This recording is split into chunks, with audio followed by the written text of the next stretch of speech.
Hello students, देखिए हम लोग अब एनसीईआरटी के line by line text book से आगे बढ़ने जा रहे हैं। सेकंड पार्ट है हमारा चैप्टर में रिफ्रैक्शन ऑफ लाइट। ठीक है, रिफ्रैक्शन ऑफ लाइट इसका मतलब क्या होता है अभी आपको समझते हैं। ठीक है, एनसीईआरटी पेज नंबर 171 पे है। आप लोग अब तक कंप्लीट कर चुके हो रिफ्लेक्शन ऑफ लाइट। अब आपको स्टार्ट करने जा रहे हैं रिफ्रैक्शन ऑफ लाइट। अब दो हम बातें यहाँ पे थोड़ा सा मेंशन करना चाहेंगे स्टूडेंट्स की, जैसे रिफ्लेक्शन में मतलब क्या होता है। अगर जो रिफ्लेक्शन वर्ड है आपका, जो रिफ्लेक्शन में खुद की इमेज बनती है, आपकी जो ओन इमेज, अपनी जो ओन इमेज दिखाई पड़ रही है खुद की, अगर आपकी अपनी फ़ोटो दिखाई पड़ रही है शीशे में या किसी चीज़ में, that is reflection of light. अगर आर पार आपने देखा कि अंदर कौन बैठा है, चेयर पे या बैठी है, जो कुछ भी है, तो अगर सामने लाइट जाग रही है, आर पार हो जा रही है, that is reflection of light. अगर आपको किसी की स्पेक्ट्स में, यहाँ पे चश्मा है मान लीजिए, चश्मे के अंदर से किसी की आँख दिखाई पड़ रही है, that is refraction, it is refraction of light. और अगर आपने इस चश्मे में देखा, खुद को देखा कि इस चश्मे में आप अपने आप को देख रहे हो, या सामने वाली पेड़, इधर वाला पेड़ चमक रहा है, इधर से पीछे से इस चश्मे में कुछ चमकता हुआ दिखाई पड़ रहा है, तो ये क्या होता है students, it is reflection of light. मतलब अगर हम अपने आप को देख रहे हैं तो ये रिफ्लेक्शन ऑफ लाइट हुआ, और अगर चश्मे के उस पार इसकी आँख या आँख, खूबसूरत सी आँख या ख़राब सी आँख, जैसी भी आँख है वो दिखाई पड़ रही है, ये तो रिफ्रैक्शन ऑफ लाइट। मतलब अगर लाइट मीडियम की उस पार चली जा रही है तो रिफ्रैक्शन में होता है। हम लाइन बाय लाइन पढ़ने जा रहे हैं students. Now light seems to travel along straight line path in a transparent medium. Light क्या दिखती है, चलती हुई दिखती है, स्ट्रेट लाइन चलती हुई नज़र आती है किसी भी ट्रांसपेरेंट मीडियम में। ट्रांसपेरेंट क्या होता है, यानी कि जिस पे लाइट आर पार जा सके। What happens when light enters from one transparent medium to another? क्या होगा जब, या क्या होता है जब लाइट किसी एक मीडियम से, मतलब जैसे हवा से पानी में, पानी से पानी से कांच में, कांच से कहीं और, तेल में, शीरे में, लस्सी में, कहीं भी लाइट अगर किसी एक मीडियम से दूसरे मीडियम में जाती है, जैसे मान लीजिए यहाँ पे आपने कांच रख दिया, कुछ और रख दिया ना, यहाँ पे कुछ रख दीजिए आप, और लाइट यहाँ से जैसे फ्लैश निकल रहा है, कोई और लाइट आ रही है, तो इस मीडियम से उस कांच में जाएगा, तो कांच भी तो एक मीडियम हुआ। तो जाने के बाद क्या होता है, does it still move along a straight line? क्या वो स्ट्रेट लाइन ही चलती है, और या फिर चेंज इट्स डायरेक्शन, या अपनी डायरेक्शन को चेंज कर देती है। We shall recall some of our day to day experiences. ठीक है, जो हम लोग पर डे एक्सपीरियंसेस इसको रिकॉल करेंगे हम लोग। देखिए कैसे, यू माइट हैव ऑब्जर्व, हम लोगों ने ऐसा ऑब्जर्व किया। हम देखिए टेक्स्ट बुक को, एनसीईआरटी टेक्स्ट बुक को रीड करें स्टूडेंट्स। टेक्स्ट बुक रीड करना बहुत ज़रूरी है, इसको पढ़ना भी ज़रूरी है। अगर आप इसको समझेंगे तो ज़्यादा समझ में आएगा। हमने अक्सर हम लोगों ने ऑब्जर्व किया होगा that the bottom of a tank or a pond containing water appears to be raised. जो हमने जैसे किसी टैंक में पानी रखा रहता है, किसी ना ग्लास में पानी रखा होता है या कांच में पानी रखा होता है, ऐसा लगता है ना जैसे कि थोड़ा सा उठा हुआ लगता है।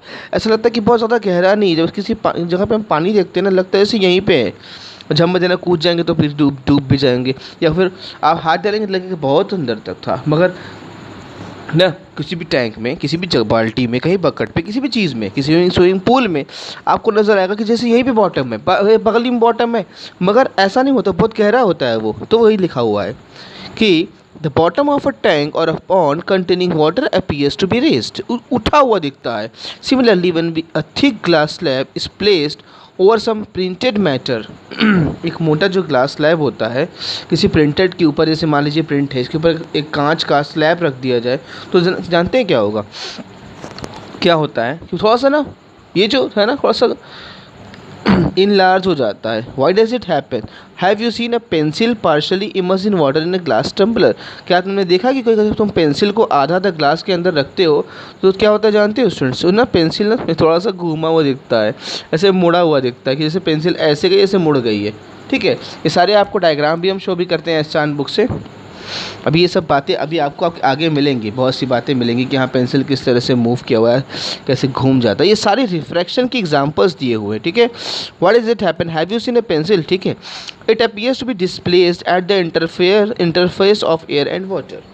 जिस जगह एयर और वाटर का इंटरफेस होता है स्टूडेंट्स, वहाँ पे वो जो पेंसिल होती है ज़रा सा घूमी रहती है।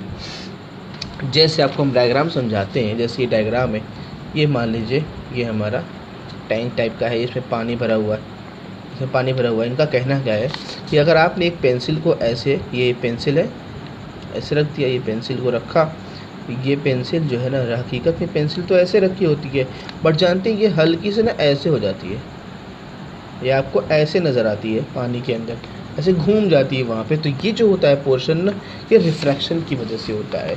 ठीक है, जहाँ पे एयर, ये एयर है और ये वाटर है, पानी है हमारा, एयर और वाटर जहाँ पे कांटेक्ट है वहीं पे बेंड हो जाती है पेंसिल, वहीं पे पेंसिल क्या होती है, बेंड रहती है। तो यही उन्होंने कहना है, उन्होंने क्या कहा है कि it appears to be displace at the interface of air and water. You might have observed that a lemon kept in water in a glass tumbler appears to be bigger than its actual size. किसी नींबू को आप किसी glass के अंदर रखो, किसी चीज़ को किसी ग्लास के अंदर रखो तो ना वो अपने एक्चुअल साइज से थोड़ी बड़ी नज़र आती है।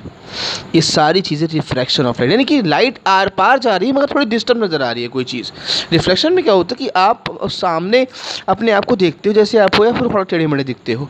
रिफ्रैक्शन में सामने बैठा इंसान उल्टा पुल्टा दिखाई पड़ रहा है। Bigger than it as well. So when viewed from the sides, how can you account for such experiences? Let us consider the case of the apparent displacement of a pencil partially immersed in water. तो ये जो apparent displacement है, ठीक है, यानी यहाँ से ये इधर घूम गया है, ऐसे हल्का सा बेंड हो गया है, तो इसे apparent displacement कहते हैं ना, हल्का सा डिस्प्लेस हुआ है ना, इसी की बात वो कर रहे हैं। Of a pencil partially immersed in water, the light reaching you from the portion of the pencil inside water seems to come from a different direction. ठीक है, इसका आपको हम डायग्राम किसी दूसरे वीडियो में मिल जाएगा इस पेंसिल वाले का। ठीक है स्टूडेंट्स, चले आगे पढ़ते हैं। Does a pencil appears to be displaced to the same extent if instead of यहाँ पे क्या लिखा है, instead of image we use liquid like kerosene और टारपेंटिन है, टारपीन जैसे होता है, टारपीन जैसा कोई चीज़ होता है, टारपीन। देखिए अलग अलग लिक्विड होता है स्टूडेंट्स, यहाँ पे कुछ चीज़ें भी हम स्किप कर रहे हैं, बहुत सी बातें बोलने जा रहे हैं यहाँ पे। जो अलग लिक्विड अगर आप अलग अलग लेते हो तो रिफ्रैक्शन अलग अलग होगा। Refraction different liquids for different medium different refraction. पानी में कुछ और होगा, तेल में कुछ और होगा, हर अलग अलग मीडियम में अलग अलग रिफ्रैक्शन होता है। तो रिफ्रैक्शन टॉपिक की स्टार्ट हम कर दे रहे हैं, फिर से बोल दे रहे हैं। अगर आपकी अपनी ओन इमेज दिखाई पड़ती है, चाहे जैसे दिखो आप, उल्टे फुटे सीधे टेढ़े मेढ़े, तो दैट इज़ रिफ्लेक्शन। और सामने बैठा इंसान दिखता है तो ये that is refraction of light. Okay students, तो डेफिनेशंस के बारे में क्या ख्याल है, तो आप डेफिनेशन बोल दे रहे हैं वर्बली ना। द डिस्टर्बेंस और bending of light when light passes from one medium to another medium is called refraction of light। इससे आप जो है फॉर्म कर सकते हैं डेफिनेशन इसका, फिर आपको लॉज ऑफ रिफ्रैक्शन पढ़ाएंगे हम।